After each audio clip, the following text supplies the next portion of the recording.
Welcome to another episode of Racing to Learn. We are a nonprofit that uses radio control and real cars to get kids excited about math and science. Now, we're working on our RX-7 here. This is a 1990.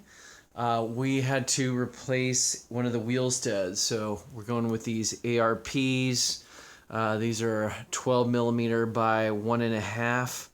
They're meant for late model GMs, but they work on RX-7s too, both the second gen and the third gen, so both the FC3S and the FD3S. It's part number 100-7708. You can check out all of our videos on this car in the playlist. Long story short, I built this car back in 01, or started building it in 01. I sold it about 4 years ago, and by pure happenstance, it came back into my ownership. Although I just found it on Craigslist one day, and pretty much on a whim. I don't usually look at Craigslist, but I thought I needed a fun car back in my life, and I came across my old one. So, anyways, we were trying to replace one of these stripped out wheel studs. We put a washer and a larger screw back here, and we did find the proper sized metric, basically 12 millimeter, I guess, bolt here, and we're going to pull the wheel stud through just by tightening it.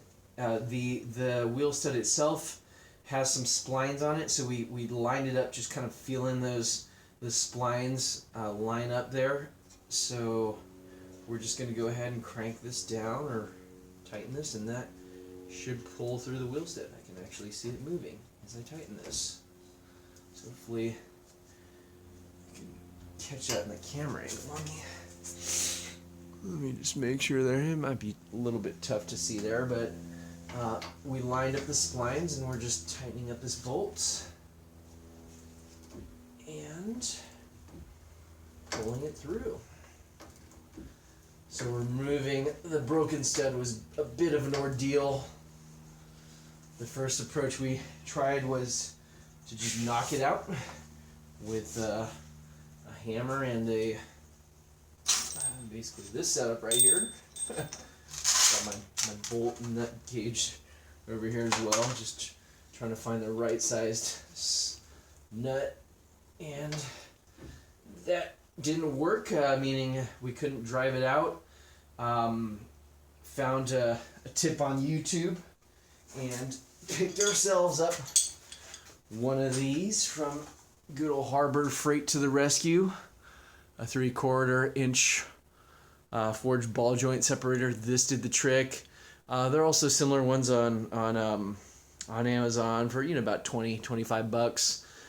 This is the one that we saw used in the video of choice there, or on YouTube, and it worked for us. So that loosened up the wheel stud enough to the point where we could drive it out with the hammer and finish it off there. So feels like this is in here. I need some way to stabilize this, like a spanner or something, but that's pretty much as tight as I can get it. Let's just see if there's a better way to stabilize this, but if I look at the back, it's almost fully seated, but not completely. Let me think here. And it might just, when I put on the wheel itself and I tighten up this particular lug nut, that should finish it off. So I'm not super concerned. It's well seated. And get this car back on the road here. There we go. Release this nut just so you can see what I've done here. So just use a larger nut and a washer behind here.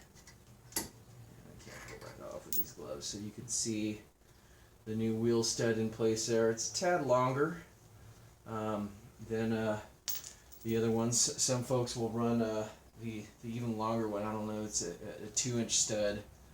I don't completely forgot.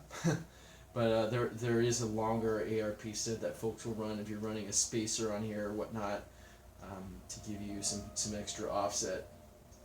So anyways, what we're going to do next is just put the disc rotor back on here, and what else do we need? That should be it. Just put the disc rotor back on, put the brake caliper back on there. Still got a lot of meat on the pads. I'm trying to think of what else I might want to do while we've got the brake disc and whatnot off. But again, yeah, we had tried the PB blaster and then driving it out. Some folks didn't, some folks will say, hey, don't hammer on the hub. You should really pull it out and check the bearing while you're at it, and or repack the bearing, and etc., etc.